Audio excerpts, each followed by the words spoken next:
자, 오늘 말씀은 느헤미야 8장 1절부터 9절까지만 우리 교독하고 마지막 절을 함께 합도록 하겠습니다. 느헤미야 8장 1절로 9절 교독합니다. 이스라엘 자손이 자기들의 성읍에 거주하였더니 일곱째 달에 이르러 모든 백성이 일제히 수문 앞 광장에 모여 학사 에스라에게 여호와께서 이스라엘에게 명령하신 모세 율법 책을 가져오기를 청하매 일곱째 달 초하루에 제사장 에스라가 율법책을 가지고 회중 앞 남자나 여자나 알아들을 만한 모든 사람 앞에 이르러 수문 앞 광장에서 새벽부터 정오까지 남자나 여자나 알아들을 만한 모든 사람 앞에서 읽음에 뭇 백성이 그 율법책에 귀를 기울였는데 그때 학사 에스라가 특별히 지은 나무 강단에 서고 그의 곁 오른편에 선 자는 마띠자와 서마와 아나야와 우리야와 힐기야와 마아세야요 그의 왼편에 선 자는 부다야와 미사엘과 말기야와 하숨과 하스파타나와 스가랴와 무슬람이라.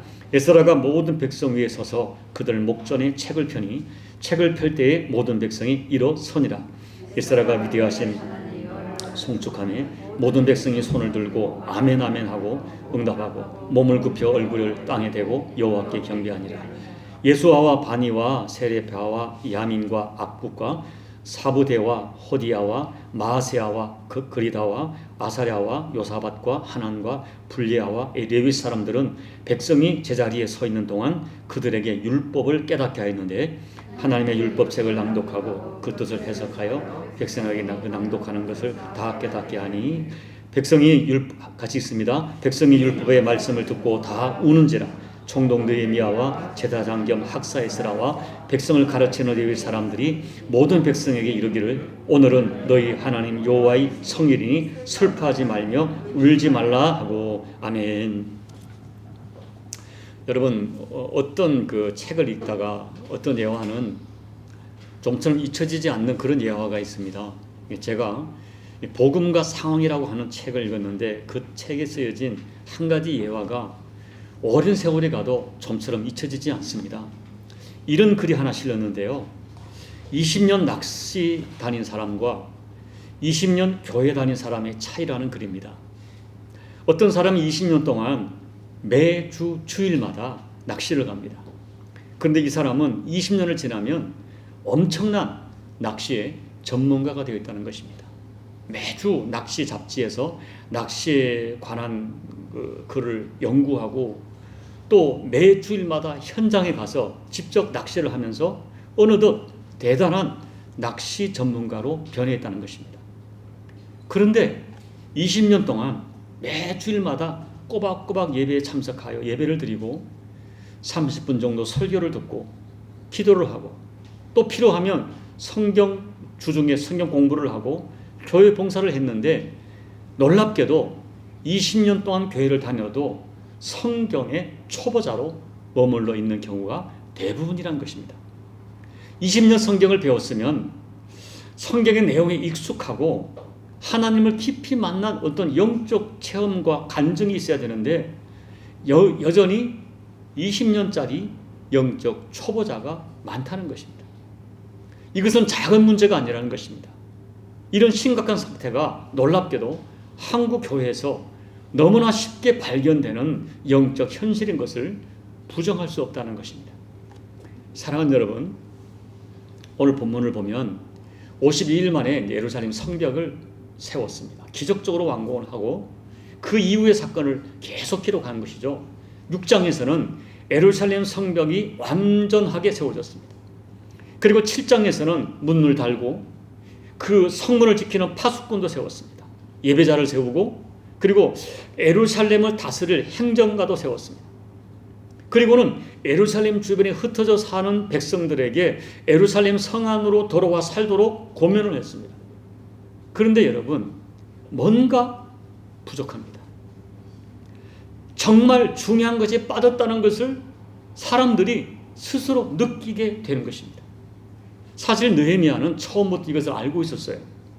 그리고 이제는 이스라엘 백성들도 뭔가 부족하다 하는 것을 느끼기 시작한 것입니다. 눈에 보이는 이 외적인 성벽을 가지고는 진정한 성벽이 완성된 것이 아니라는 것을 깨닫는 거예요. 여러분, 이 교회 건물은 이 건물 자체가 교회가 아닙니다. 교회다움은 눈에 보이는 건물에 있지 않습니다. 눈에 보이는 건물로서의 이 건물의 교회는 사실은 더 진정한, 더 신령한 영적 목표를 이루기 위한 도구에 불과한 거예요. 이 건물 안에는 반드시 있어야 할 것이 있어야만 됩니다. 그것이 없다면 교회 건물은 아무 소용이 없고 예루살렘 성벽은 아무것도 아닌 것입니다. 여러분, 이미 제가 이 느헤미야를 강의하면서 수없이 말씀을 드렸지만 느헤미야가 정말 가슴 아파하고 그가 통곡하고 눈물 흘린 것은 눈에 보이는 예루살렘 성벽이 무너진 것 때문이 아니었어요. 느헤미야는 그 무너진 예루살렘 성벽을 보면서 무너진 하나님의 영광을 본 것입니다. 그 무너진 예루살렘 성벽에서 이스라엘 백성들의 영적인 실체를 본 거예요. 그렇기 때문에 느헤미야가 일으키고자 한 것은 단순한 성벽이 아니었습니다. 그 이스라엘의 무너진 신앙을 세우고자 한 거예요. 그리고 이스라엘의 무너진 신앙을 세우면서 드디어 무너진 하나님의 영광을 세우고 싶어 한 것입니다. 여러분, 제가 몇 번 말씀을 드렸지만 이 눈에 보이는 이 성벽보다 눈에 보이지 않는 영혼의 성벽이 훨씬 중요합니다. 눈에 보이는 이 육신의 성벽은 잠깐이지만 우리 영혼의 성벽은 영원하기 때문입니다. 그리고 여러분, 언젠가 우리가 하나님 앞에 반드시 서게 되는데 그날에 우리의 인생이 평가받는 것은 우리가 어떤 인생을 살았는지 하나님 앞에 결산되는 것은 육신의 성벽이 아닙니다. 내 영혼의 성벽이, 내 신앙의 성벽이 어떻게 세워졌는가, 그것으로 내 인생이 평가되어지고 내 인생이 결산되어지는 것입니다. 그렇기 때문에 우리는 정말 정신을 차리고 깨어서 오늘 나의 개인의 영혼의 성벽이 무너져 있지는 않은가, 우리 가정의 영혼의 성벽은 건강하게 세워지고 있는가, 어떤 영적인 곰팡이가 스며들지는 않았는지, 그리고 우리 교회의 영혼의 성벽은 하나님 앞에 정말 견고하게 세워져 있는지를 진지하게 점검해야 됩니다. 그렇다면 여러분, 이 성벽 재건을 마친 이스라엘 백성들이 뭔가 부족하다 라고 절실하게 느끼기 시작한 것이 무엇입니까? 오늘 이 말씀을 우리에게 적용할 때, 오늘 우리들이 영혼의 성벽을 쌓을 때 절실하게 느껴야 하는 것이 무엇입니까? 그 해답이 오늘 본문의 핵심입니다. 자, 1절 말씀을 읽어보겠습니다. 이스라엘 자손이 자기들의 성읍에 거주하였더니 7째 달에 이르러 모든 백성이 일제히 수문 앞 광장에 모여 학사 에스라에게 여호와께서 이스라엘에게 명령하신 모세의 율법책을 가지고 오기를 청하며, 여러분, BC 444년 6월 25일에 성벽 재건을 마쳤습니다. 그리고 이스라엘 백성들은 엿새가 지난 7월 첫날을 맞이했어요.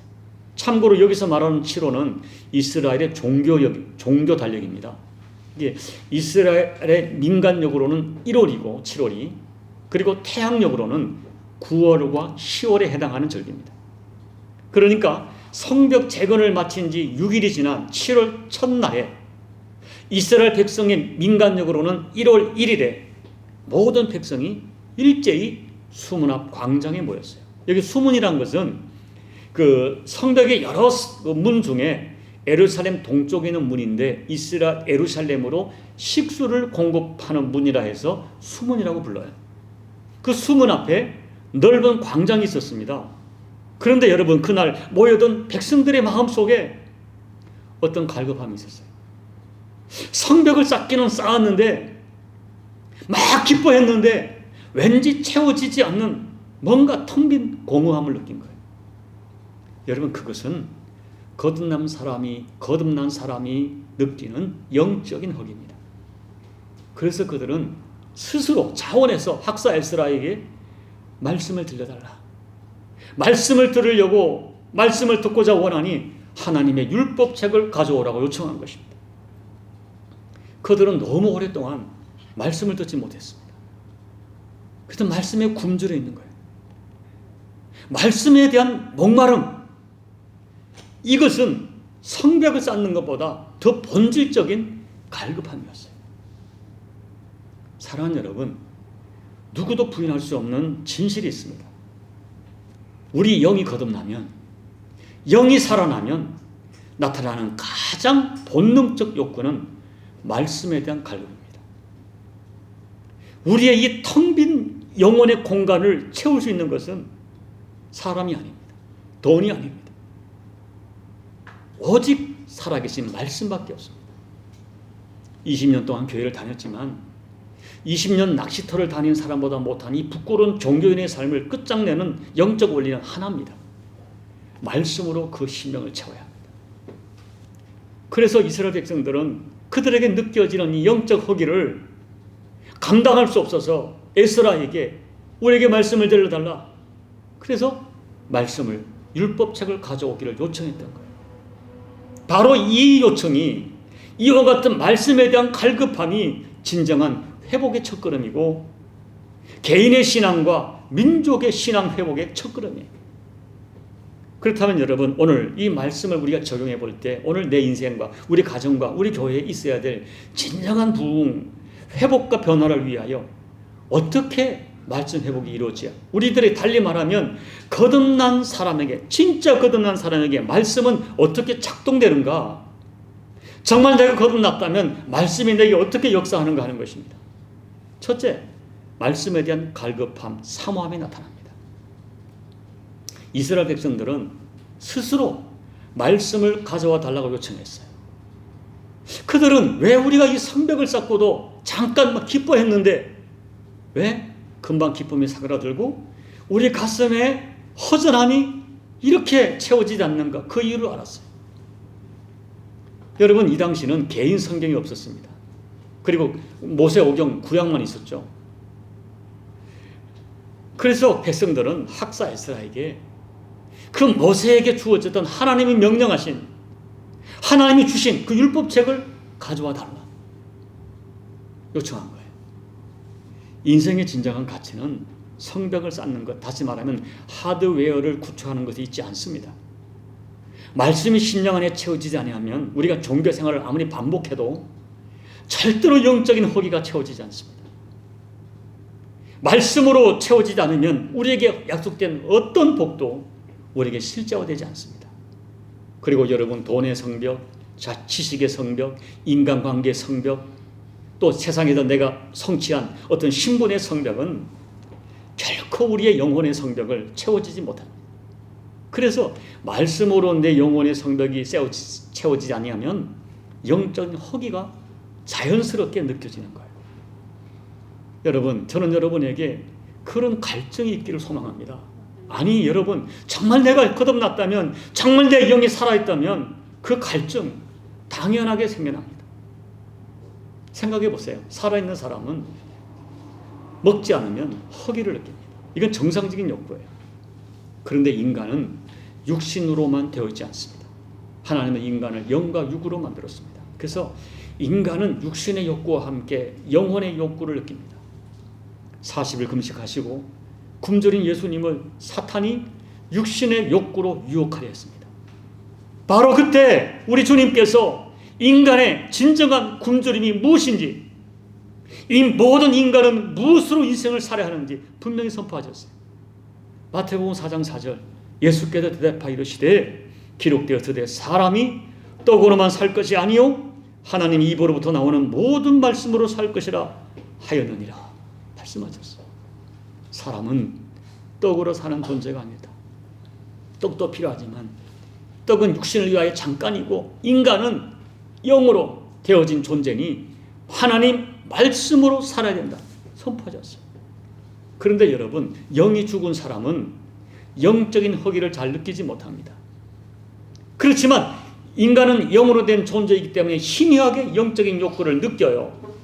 다만 적용을 잘못하기 때문에 헛된 곳에 가서 빌고 지성을 들이고 정성을 들이고 그 욕구가 채워지지 않기 때문에 세상의 헛된 것으로 자꾸 영적인 욕구를 채우려 하는 거예요. 그 마약이 생기고 동성애가 생기고 이런 것이 생기자는 것입니다. 그렇지만 여러분, 예수님의 십자가 피로 구원받아 그 영이 살아나면 아주 민감하게 영적인 허기가 느껴집니다. 영원히 살아난 사람, 자연스럽게 영적인 갈급함이 생겨나는 것, 그것은 너무나 정상적인 반응이에요. 저는 여러분이 말씀의 허기를 느끼고 말씀이 그리워지는 그런 영적인 욕구가 살아나기를 진심으로 소망합니다. 그래서 오늘 이스라엘 백성들처럼 나에게 말씀을 달라, 말씀을 들려달라, 말씀을 가져와 달라, 나의 영적인 허기를 제발 좀 해결해 달라 하는 외침이 일어나야 됩니다. 이것은 누가 강조하는 것이 아닙니다. 누가 푸시하는 것이 아닙니다. 이 욕구가 자연스럽게 내 속에 일어나는 거예요. 이것이 구원받은 사람의 본능이에요. 그렇게 간절한 마음으로 말씀을 사모할 때 그때 들려진 말씀이 우리 영혼을, 우리 인생을 바꾸는 역사를 일으키는 것입니다. 3절을 보면 이 말씀을 사모하는 백성들이 얼마나 말씀을 간절하게 사모했는지 잘 나타나 있어요. 백성들은 새벽부터 정오까지 대략 6시간 정도 율법의 귀를 기울였습니다. 5절 말씀에는 책을 펼 때에 백성들이 다 일어섰다고 했습니다. 여러분, 이 사람들은 일어서서 새벽부터 정오까지 6시간을 말씀을 들었어요.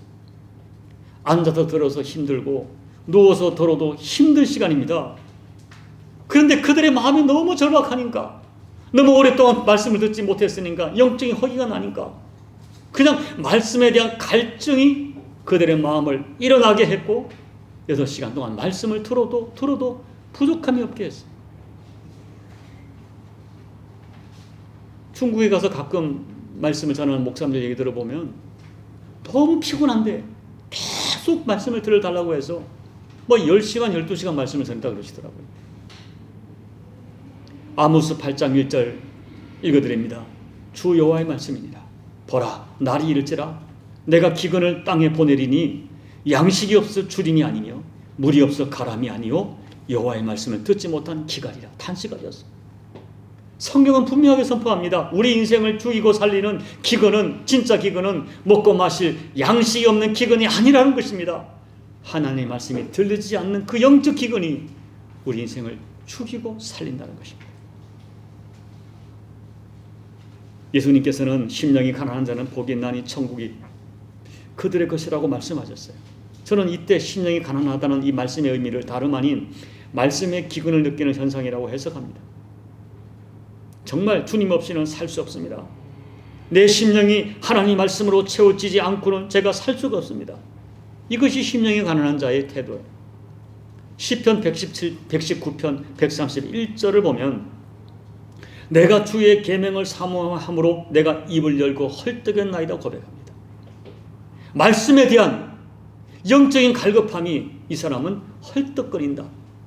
영적인 그 기근으로 헐떡거리는 영적인 헐떡거림이 이스라엘 백성의 심령에 나타나기 시작한 것입니다. 여러분, 저는 여러분에게 이런 영적인 헐떡거림이 생겨나기를 기도합니다. 우리에게 이런 사모함과 이런 영적 체험이 없기 때문에 20년 낙심꾼보다 못한 부끄러운 신앙생활을 반복하는 거예요. 언젠가 안수 집사님들하고 성경 공부를 하는데 어떤 집사님이 그러시더라고요. 목사님, 저 솔직히 말씀드릴게요. 저 30년 예수를 믿었지만 성경 한 번도 읽지 못했습니다. 하박국서가 뭔지 알지를 못하겠습니다. 얘기하시더라고요. 여러분, 말씀 없이 생명이 없습니다. 성경이 말하기를 믿음은 들음에서 난다. 무엇을 듣습니까? 여호와의 말씀을 듣는 것으로부터 믿음이 생깁니다. 우리는 물과 성령으로 거듭난다고 합니다. 물은 곧 말씀을 의미해요. 말씀을 들을 때 성령께서 우리 안에 역사하셔서 그 말씀으로 인하여 거듭나는 믿음이 생기게 합니다. 여러분, 말씀에 대한 갈급함, 영적 허기가 없이는 회복이, 구원이 일어나지 않습니다. 말씀은 지식이 아닙니다. 말씀은 생명입니다. 그래서 말씀만 우리를 살립니다. 말씀은 우리 심령 골수를 찔러 쪼갭니다. 말씀, 사람은 다른 것으로 바뀌지 않습니다. 오직 말씀으로 바뀌어집니다. 여러분 기억하십시오. 영이 살아난 사람은 영적인 허기를 느낍니다. 둘째, 말씀에 대한 자세가 말씀의 능력을 체험하게 합니다. 오늘 이스라엘 백성들은 이 모세 율법을 진짜 하나님 말씀으로 받았어요. 하나님 말씀을 절대 가치로 받았어요. 그러니까 말씀을 대하는 자세와 태도가 완전히 달랐습니다. 5절 말씀을 보십시오. 에스라가 모든 백성 위에 서서 그들 목전에 책을 펴니 책을 펼 때 모든 백성이 일어서니라. 말씀을 딱 펼 때 백성들이 일어났어요. 일어난다는 것은 존경한다는 표시예요. 말씀을 들을 때 일어나서고자 하는 마음, 집중하는 마음. 여러분 성경을 보세요. 역사가 일어날 때, 전부 빌립보 교회가 생길 때, 루디아가 말씀을 들을 때 전부 집중했어요. 말씀에 집중했어요. 여러분, 말씀을 듣는 태도는 굉장히 중요합니다. 말씀을 들을 때의 태도가 그 말씀이 역사하는데 엄청난 영향을 미칩니다. 말씀을 들을 때 그 말씀이 하나님 내게 하는 말씀으로 듣는 것과 인간 목사가 하는 말로 듣는 것에는 엄청난 차이가 있어요. 물론 인간 목사가 얘기하죠. 그런데 이 말씀한 이 순간만큼은 인간 목사가 아니라 하나님의 말씀, 대언으로 받는 자세는 달라요. 말씀을 경건하게 경외하면서 존경하는 마음으로 듣는 것과 그냥 습관적으로 강연 듣듯 연설 듣듯 듣는 것은 어마어마한 차이가 일어나요. 여러분, 하나님 말씀은 가볍게 듣는 연설이 아닙니다. 강연이 아닙니다. 이스라엘 백성은 그와 같은 말씀에 대한 그 생각이 달랐기 때문에, 정의가 달랐기 때문에 말씀을 책을 펼 때 일어났어요. 경외감을 표하면서 말씀을 들었어요. 그때 말씀이 능력으로 나타났어요. 여러분, 저는 이제 이런 마음과 태도가 여러분에게 참 회복되기를 기도해요. 우리 옛날에는 이 성경도 함부로 가지고 다니지 않았어요. 품고 다녔어요. 물론 이런 태도가 반드시 신앙이 좋다, 그건 아니에요. 그런데 부인할 수 없는 진실. 태도는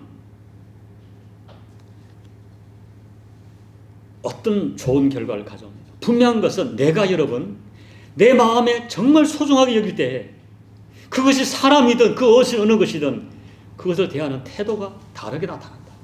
이건 변할 수 없는 진실입니다.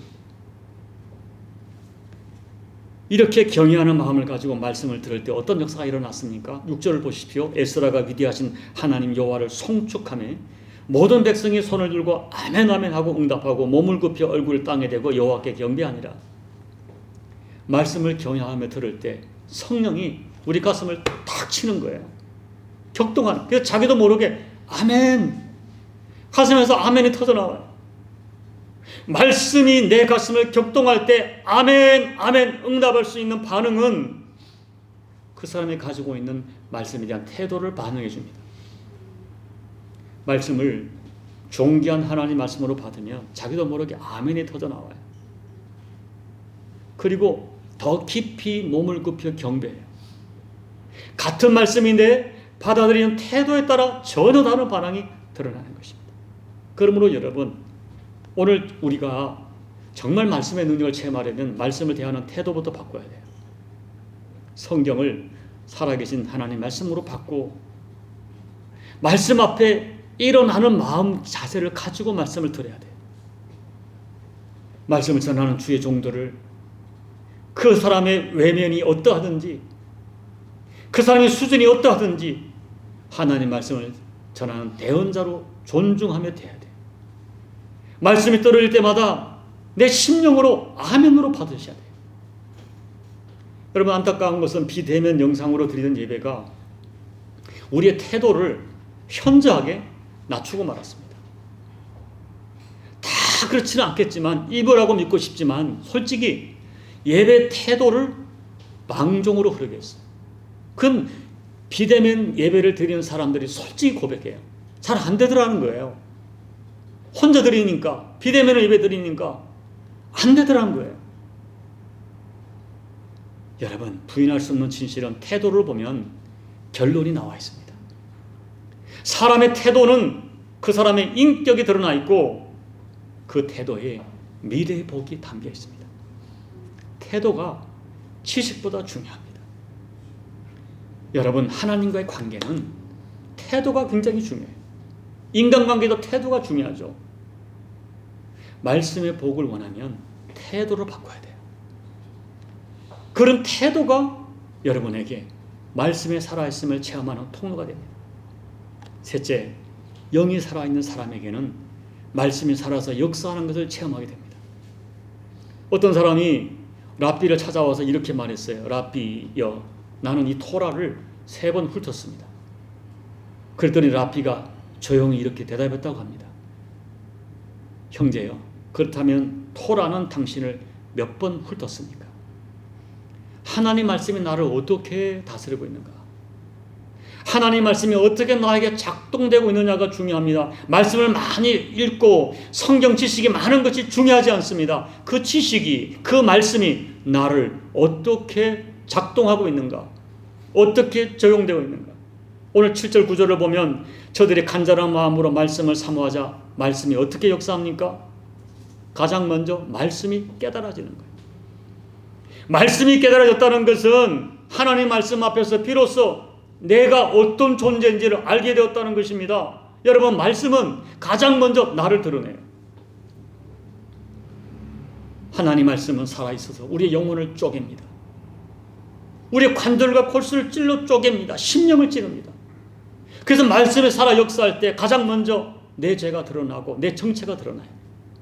히브리서 4장 12절 13절 읽어드립니다. 하나님 말씀은 살았고 활력이 있어 좌우의 날선 어떤 것보다 예리하여 혼과 영과 관절과 골수를 찔러 쪼개기까지 하며 또 마음의 생각과 뜻을 판단하니 지으신 것이 하나도 그 앞에 나타나지 않음이 없고 우리의 결산을 받으실 이의 눈앞에 만물이 벌거벗은 것 같이 드러나느니라.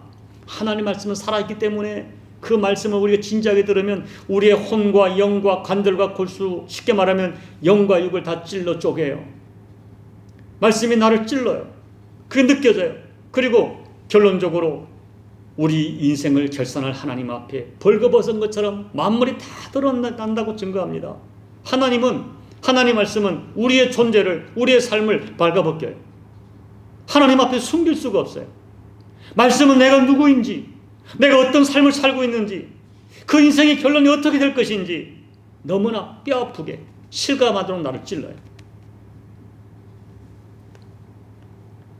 그래서 어떤 일이 벌어집니까? 이 사람들은 말씀을 통하여 자기의 실존을 깨닫고 또 그럼에도 불구하고 자기들을 사랑하시는 하나님의 사랑을 깨닫고 울기 시작합니다.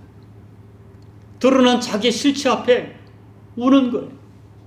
어쩌면 그 눈물은 많은 걸 포함하고 있을 거예요.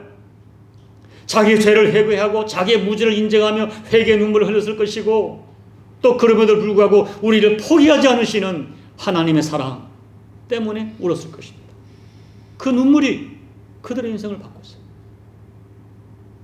여러분, 어떻게 여러분에게 들리실지 모르지만은 한때 제가 괜찮은 사람이라고 생각했어요. 나는 괜찮은 신앙이라. 저는 세상 법도 정말 잘 지키려고 노력합니다. 여러분께 말씀드렸지만 저는 농담으로도 거짓말을 잘 못해요. 농담으로 욕도 못해요. 그리고 부족하지만 안전하서나 주님을 생각해요. 긍정적인 의미든 부정적인 의미, 주님을 늘 생각합니다. 저는 부족하지만 말씀대로 살려고 정말 노력하고 있어요. 그런데 여러분, 하나님의 은혜를 받고 말씀 앞에 서니까 세상에 저 같은 죄인이 없어요. 주님 앞에 엎드리면 언제나 제 죄가 드러나요. 말씀을 읽으면 묵상하면 제가 그대로 드러나요. 그래서 하나님 앞에 견딜 수가 없어요. 너무나 죄송해서. 그리고 감사해서. 나 같은 죄인 중에 괴수란 바울의 고백이 절절하게 공감되어지고 정말 하나님의 무궁하신 사랑과 불쌍히 여기심과 십자가 대속이 없으면 도무지 구원받을 어떤 길도 없다는 자기의 실존이 정말 고백되어지기 때문에 주님께 너무 죄송해서 눈물을 하고 이렇게 예수를 믿고 목사가 되어도 변화받지 못하는 자신의 실존 때문에 너무 송구해서 눈물이 나고 그런데도 저를 버리지 않고 사용하시는 은혜가 감사해도 눈물이 나는 것입니다. 내 생각과 내 기존과 판단으로는 내가 괜찮은 사람처럼 보이지만 말씀 앞에 서면 형편없는 죄인이요 십자가가 아니면 구원받을 길이 없는 존재라는 사실, 하나님의 은혜가 아니면 소망이 없는 존재라는 것을 부인할 수 없는 것입니다. 여러분, 얼마 전에 제가 성령차 안에서 예수님의 십자가를 생각하다가 문득 이런 생각이 들었어요. 그냥 단순하게 생각해서 예수님께서 십자가에 죽어야 했다는 것은 무엇을 말합니까? 내 죄가 그만큼 엄청나는 것을 뜻하는 거예요. 단순하게 생각하면. 내 죄가 죽어 마땅한 심각한 죄이기 때문에 예수님께서 십자가에서 대신 죽어주지 않으면 용서받을 길이 없다는 것을 의미하는 것입니다. 그리고 여러분, 제가 또 하나 그날 깨달은 것이 있어요. 성령의 감동하심으로 말씀의 비추임을 경험한 사람은 어떤 죄를 져도 내가 죽을 죄인이라고 고백합니다. 살인을 해도 하나님 앞에 주님, 제가 죽을 죄인이라고 고백합니다. 그런데 여러분, 살인에 비하면 죄처럼 느껴지지도 않는 거짓말을 하고도 죽을 죄를 졌다고 고백합니다. 말씀이 역사하면 자기 죄가 그렇게 크게 보일 수가 없어요. 그렇기 때문에 말씀으로 조명받은 사람은 삶 속에 변화가 일어나지 않을 수 없습니다. 말씀 앞에 자기를 보고 자기 실존을 보고 자기 죄를 보고 눈물 흘려본 사람은 진짜 변합니다. 여러분, 우리 신앙생활에 바른 지식이 정말 필요해요. 성경 지식이. 바르게 배워야 돼요. 그런데 여러분, 그 지식이 여기저기 들은 그런 지식이 아니라 하나님 말씀에 대한 바른 지식이라면 그 지식은 반드시 우리 감정을 터치하게 되어 있습니다. 물론 여러분, 눈물이 우리 신앙의 전부는 아니에요. 왜냐하면 교회 보면 어떤 성도 중에 이 감정적으로 아주 예민해서 다른 사람보다 잘 우는 분이 계세요. 뭐 아무것도 아닌 거 가지고 우세요. 그리고 그 우는 이유도 보면 자기 신세가 불쌍해서 울고 인간관계 상처받아서 울고 기타 여러 가지 이유로 속상해서 우는 경우가 있어요. 여러분, 제 말은 그와 같은 눈물이 필요 없다는 그런 말이 아닙니다. 어떤 눈물이든 하나님 앞에 나와 우는 눈물은 의미가 있어요. 그런데 여러분, 말씀이 나를 터치해서 흘리는 눈물은 다르다는 거예요. 말씀이 나를 찔러서 말씀 때문에 우는 눈물은 달라요. 여러분, 성경을 보면 이스라엘 백성들은 거짓말로 우는 경우도 있었어요. 거짓으로 순간을 모면하려고 우는 그 눈물도 있었어요. 그러나 분명하게 하나님 말씀이 나의 영을, 나의 혼을 찔러서 내 심령을 찔러서 흘리는 눈물이 있어요. 그 눈물은 달라요. 성령님께서 말씀을 통하여 나를 깨닫게 하시고 진리가 나를 격동하면 건강한 감정이 따라옵니다. 건강한 감정, 바른 감정, 그냥 인간의 감정이 아니라 스스로 자기 신세가 불쌍해서가 아니라 말씀이 나를 격동해서 말씀이 나를 포기하니까 말씀이 나를 깨닫게 한 그런 건강한 영적인 감정에서 흘리는 눈물은 능력이 있습니다. 우리 삶을 바꿉니다. 진짜 회개를 일어나게 합니다. 그때 우는 눈물은 그런 말씀을 통해서 울고 나면 자유가 주어집니다. 구원을 경험합니다. 평안을 경험합니다. 그리고 변합니다. 말씀을 통하여 말씀이 나를 터치해서 하나님 앞에 내 실존을 붙들고 울었던 사람은 하나님과 사람을 정말 사랑하고 존중합니다. 사람들을 함부로 대하지 않습니다. 예배드리는 태도가 다르고 헌신의 내용과 자세가 다릅니다. 그리고 여러분, 빈궁에 처하든 부요에 처하든 초막에 살든 궁궐에 살든 자유가 있어요. 평안이 있어요. 오늘날 교우들의 정말 큰 문제가 무엇입니까? 만물을 드러내시고 나의 존재와 나의 생각과 마음을 통찰하시는 하나님 말씀 앞에 자기를 진지하게 비춰본 영적 경험이 별로 없다는 거예요. 살아계신 말씀 앞에 드러난 자기의 실체를 보고 통곡한 경험이 별로 없다는 거예요. 그래서 삶이 변하지 않습니다. 여러분, 성경이 지식이 되면 참 곤란해요. 그 지식이 나를 터치해야 돼요. 거기까지 나가지 못하면 지식이 나를 교만하게 합니다. 지식은 남을 자꾸 정죄하고 판단합니다. 여러분, 최근에 여러분 성경을 읽다가 말씀이 가슴이 뜨거워서 아멘 아멘 성경 읽기를 멈추고 감격한 적이 있습니까? 말씀을 듣다가 말씀이 내 영과 혼과 골수를 찔 쪼개는 그런 경험 때문에 가슴이 아파서 아멘 아멘 하고 내 죄를 고백하며 울어본 적이 있습니까? 안타깝게도 평생 교회를 다니고 예수를 믿는다 하는데도 말씀을 읽다가 말씀을 듣다가 그 말씀 때문에 가슴이 찔리는 경험이 많지 않아요.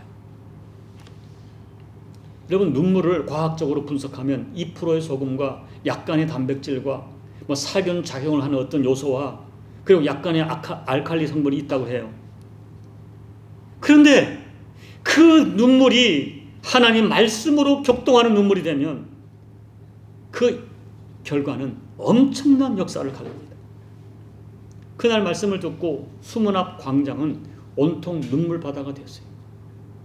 한 구절 한 구절 말씀이 낭독되고 이 말씀을 깨닫지 못하는 그들에게 레위인들이 다가와서 말씀을 해석해 줄 때 백성들은 아멘 아멘 하고 울었어요. 터지는 눈물을 주체할 수가 없었어요. 너무 오랫동안 말씀을 듣지 못했어요. 너무 오랫동안 말씀과 상관없이 살았어요. 그래서 울었어요.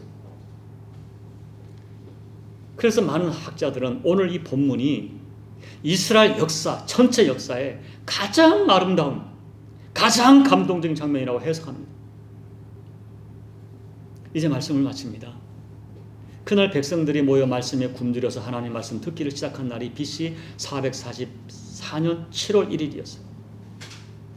여러분, 성경에 그 날과 시와 장소와 그 장면을 자세히 기록한 것은 이 날을 잊지 말라 하는 하나님의 의도입니다. 그리고 저는 믿습니다. 하나님께서는 그날 말씀을 사모하고 그 말씀을 높이고 그 말씀 때문에 울었던 사람들의 이름을 전능하신 능력으로 분명하게 기억하실 것입니다. 우리가 비록 연약하고 부끄러운 죄의 흔적들이 많은 사람들이지만 여전히 그렇게 예수를 믿어도 죄로부터 완전히 자유로울 수 없는 그런 존재들이지만, 그래서 하나님 말씀 앞에 일어서고 말씀 앞에 아멘으로 엎드리고 말씀 앞에 드러난 자기를 붙들고 울기만 해도 하나님은 기뻐하십니다. 하나님은 그 심령을 받아주십니다. 그리고 말씀에 담긴 약속과 축복을 우리 인생 가운데 그대로 역사하도록 우리를 축복하십니다.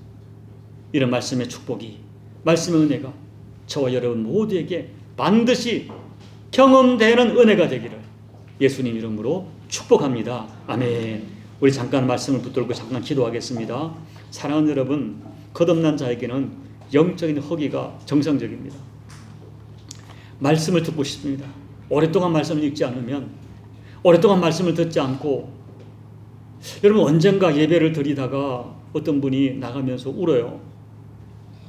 저는 그분이 은혜 받아서 운 줄 알고 오늘 은혜 받으셨군요 했더니 그분 대답이 제 가슴을 아프게 했습니다. 목사님, 오늘도 은혜 받지 못해서 속이 상해서 울었습니다. 야, 제가 충격을 받았어요. 사랑하는 여러분, 정말 내가 말씀 때문에 은혜 받지 못해서 속상하고, 아버지 요즘 내가 말씀을 읽고 싶은 마음이 별로 없습니다. 말씀을 읽어도 아무 감동이 없습니다. 그래서 속상합니다. 그런 속상함을 경험해 보셨습니까? 우리가 오늘 이 이스라엘 백성들이 너무 오랫동안 말씀을 듣지 못했어요. 오랫동안 말씀을 듣지 않고도 그냥 살았어요. 성벽이 무너진 채 그냥 살았어요.